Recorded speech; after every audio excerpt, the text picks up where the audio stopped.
An ordinary morning turns into a nightmare. I always started my mornings the same way, a cup of coffee in one hand, the other gripping the wheel of my old but reliable Ford truck as I made my way down the familiar dirt road that led to my land. 10 acres of golden wheat fields and open space, my escape from the city, my hard-earned sanctuary. Owning this land meant everything to me. It was more than just property. It was a symbol of what I had worked for, what I had sacrificed for, and what I planned to pass down for generations. But that morning, something felt off. It started with the dust in the air, more than usual, like there had been heavy traffic. Then I saw the unfamiliar tire tracks cutting through the edge of my field. And then, as I crested the last hill, my stomach dropped. What I saw shouldn't have been there. Instead of the peaceful, open land I expected, there was a swarm of people, cars, and white tents. The once empty field was now packed with vendors selling fruits, vegetables, baked goods,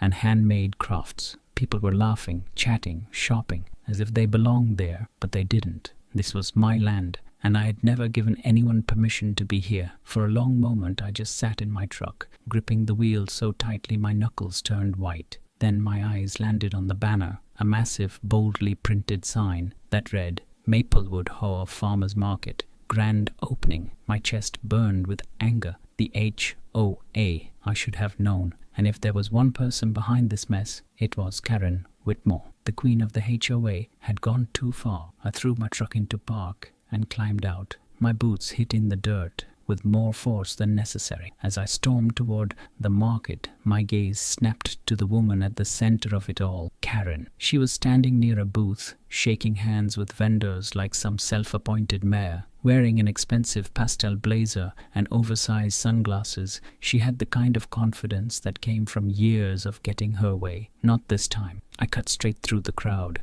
ignoring the confused glances of shoppers. My heart pounded in my chest as I reached her booth, but I kept my voice steady. Karen, I said, what the hell's going on here? She turned, and for a second I saw something flash in her eyes. Surprise, maybe even guilt. But it vanished just as quickly, replaced by that familiar, condescending smile. Oh, she chirped. Good morning. Isn't it wonderful? The Maplewood HOA has been planning this community farmers market for months. It's such a lovely addition to the neighborhood, don't you think? I stared at her, struggling to keep my temper in check. This is my land, I said slowly. You have no right to be here. Karen waved a dismissive hand. Now don't be so dramatic. Your land was just sitting here, completely empty. We're making better use of it. I clenched my jaw. Better use of it? So you just decided to steal it? I snapped. Karen sighed as if she was speaking to a misbehaving child. Oh, please. It's just one little event. The community needs spaces like this, and really you weren't using it for anything important. I let out a bitter laugh. Karen, you do realize this is illegal, right? She tilted her head, unconcerned. Oh, don't be ridiculous. We sent out notices. It was in the HOA newsletter, on our Facebook page. I cut her off, my patience gone. I'm not in your HOA, Karen. That means your rules, your events, your ridiculous community plans have nothing to do with me. For the first time, Karen's smile faltered. Oh, well, technically, your property borders HOA land. So we figured. You figured wrong, I snapped. I looked around again. People were walking all over my field, trampling my wheat, treating it like some public park. Vendors were selling products, making money on my property. And then the realization hit me like a brick. They weren't just here for fun. Karen had turned my land into a business operation, which meant she was making a profit off of me. The moment I decided to fight back, I turned back to Karen, my mind already racing. All right, I said, crossing my arm. Since you're using my land, I assume you're paying me for it. Karen's smile vanished. Excuse me, I gestured around. This is a commercial market, right? Vendors pay a fee to set up their stall. That means you're profiting off of land that doesn't belong to you. Karen's face twitched. I could see the gears turning in her head. She was scrambling for an excuse. Well, she huffed, this is for the community. I shrugged. Then the community can pay up. Otherwise, I'm shutting this down right now. She opened her mouth, then closed it again. For the first time, she looked nervous. But then she squared her shoulders and smirked. Well, she said slowly, I'd hate for this to escalate. But if you really want to be difficult, I suppose I could reach out to the city. Maybe take a closer look at your land's zoning compliance. I know some people in the office. I froze. There it was, the threat. Karen was telling me without saying it outright that if I didn't back off, she would make my life hell. She would find a way to weaponize city regulations against me. It wasn't just arrogance, it was a power move. She thought I would back down. She thought I would let her walk all over me. She was wrong. I clenched my fists, forcing myself to stay calm. I wasn't just going to stop the farmers' market. I was going to destroy Karen's entire scheme. If she wanted a fight, she had no idea what was coming. Karen thought she had all the power. She stood there with that smug look, acting like she was untouchable, thinking she could threaten me with zoning laws and city connections. She had no idea who she was messing with, because while she might have known city officials, I knew something even better, the law, and I was about to use it to make her regret ever stepping foot on my land. Gathering evidence, the key to my revenge. I didn't argue with Karen anymore. I didn't waste my breath. Instead, I pulled out my phone and hit record. If she wanted to play dirty, I was going to make sure I had every single piece of evidence to burn her down. Karen, just so we're clear, I said. My camera pointed straight at her. You're admitting that this farmer's market is operating on my land without my permission. Her smug expression faltered. The community thought it would be a good idea, she stammered. I turned my camera toward the vendors. And all these stalls, these vendors, who are they paying to be here? She hesitated. I already knew the answer. The HOA was charging vendors a fee to set up on my land. Karen was profiting off property she didn't own. That wasn't just trespassing, that was fraud. Karen finally snapped, crossing her arms. Oh, don't be so dramatic. It's for the good of the community. I smirked. Gotcha. Because that little line, it was all the proof I needed. I turned off my camera, slipping my phone into my pocket. Game on. Step 1. Hitting her where it hurts. I left the market without another word. I needed proof, hard evidence that would make this impossible for her to cover up. So I made a few calls. First, I called the county land office. Within minutes, I had official property records proving that the land the HOA was using was 100% mine. Then, I called a real estate attorney, explained the situation, showed them the video. The lawyer actually laughed. This is a slam dunk case, they said. You can sue them for illegal land use, trespassing, and damages. Karen had made one massive mistake. She assumed I wouldn't fight back. She was about to learn how wrong she was. Step 2. The HOA's worst nightmare. The law. I wasn't just going to shut the market down. I was going to make sure Karen and the HOA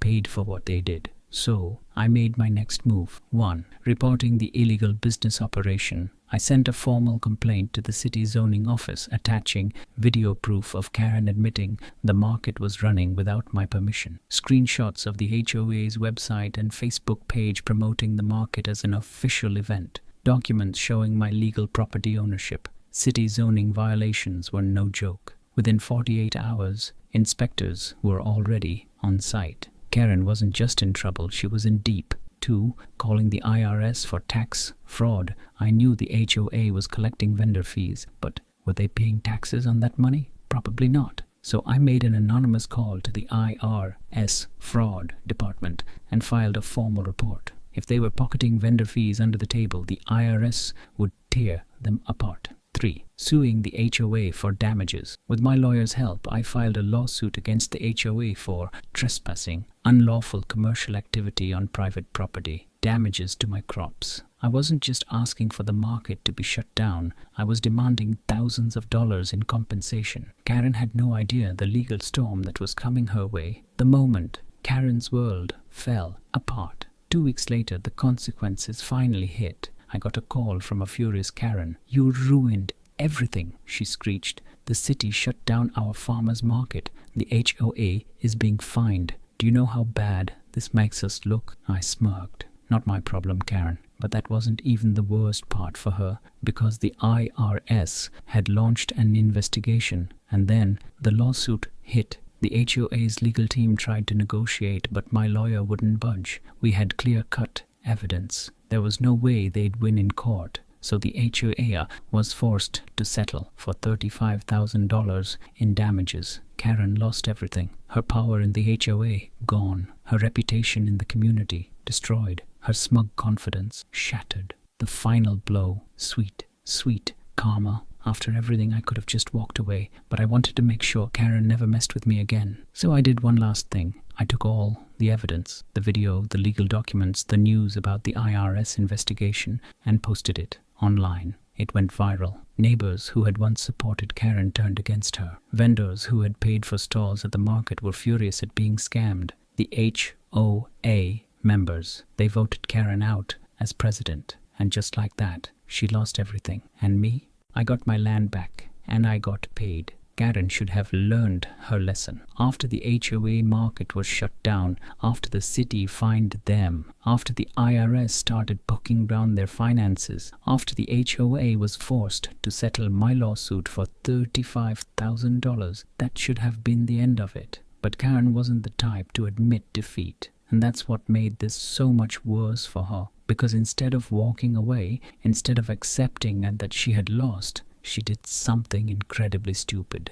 She tried to get revenge. And in doing so, she made the biggest mistake of her life. The first sign that Karen wasn't done. At first, things were quiet. Too quiet. After the lawsuit settled, I thought Karen would disappear for good. She had been kicked out of the HOA presidency, humiliated in the community, and completely disgraced. But a few weeks later, strange things started happening. It started with small things. A city inspector suddenly showed up at my property saying they had received an anonymous complaint about unsafe structures. Nothing was wrong, so they left. My mailbox got stuffed full of HOA violation notices, even though I wasn't even in the HOA. A mystery person started leaving bad reviews for my small farm business online, claiming I was a scammer and my products were low quality. At first, I didn't have proof that it was Karen, but I knew she was trying to make my life miserable, and I had a feeling she was just getting started. Karen's secret revenge plan exposed. One night, I was sitting on my porch enjoying a beer after a long day when I heard the sound of a car creeping down my road. I squinted into the darkness. It was a black SUV, tinted windows, moving way too slowly. Something about it felt off. I quickly pulled out my phone and started recording. The SUV pulled up near my driveway, stopped for a few seconds, then suddenly sped off. Weird. The next morning, I found out why. When I walked to my mailbox, I noticed something strange. In my wheat field, my heart dropped. Trash. Piles and piles of garbage had been dumped all over my land. Broken furniture, bags of rotting food, cardboard boxes, an entire truckload of waste. Someone had deliberately dumped it there, and I already knew who. Karen. But this time, I had her on camera. The trap I set and how. Karen walked right into it. I wasn't going to call the cops just yet. I wanted ironclad proof, so I did something sneaky. I set up hidden cameras along my driveway, my wheat field, and near my mailbox. Then I waited. Sure enough, 3 nights later, the black SUV came back. But this time, the cameras caught everything. The car stopped, the trunk popped open, and Karen herself stepped out, wearing gloves, dumping more trash onto my land. Busted. The next morning, I took the footage straight to the police. Karen gets arrested and loses everything. Karen must have thought she was untouchable. She had spent years using HOA power to control people, to bully homeowners, to bend the rules in her favor. But this time, she was just another criminal, with clear video evidence of her illegally dumping trash on private property. The cops had no choice but to act. The best part, when they ran her plates, they found out Karen's SUV wasn't even hers. It was registered to the HOA. She had used the HOA's money and resources to commit a crime, even after being kicked out. And that was the final nail in the coffin. Not only did the police arrest Karen for illegal dumping, but the HOA's remaining board members were furious. They filed their own legal action against her, claiming she had embezzled HOA funds for personal use. The HOA's lawyer even suggested they report her to the IRS for financial misconduct. Karen was about to have a really bad time, and I was loving every second of it. The final blow.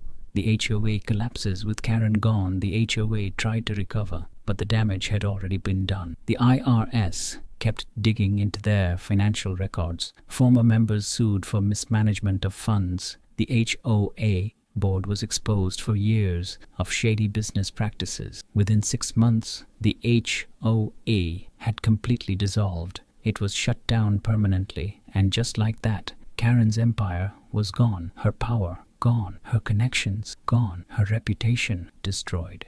And me, I had my land back to myself. For the first time in a long time, peace returned to my farm. Final thoughts, the sweet taste of victory. Karen tried everything to control me. She stole my land.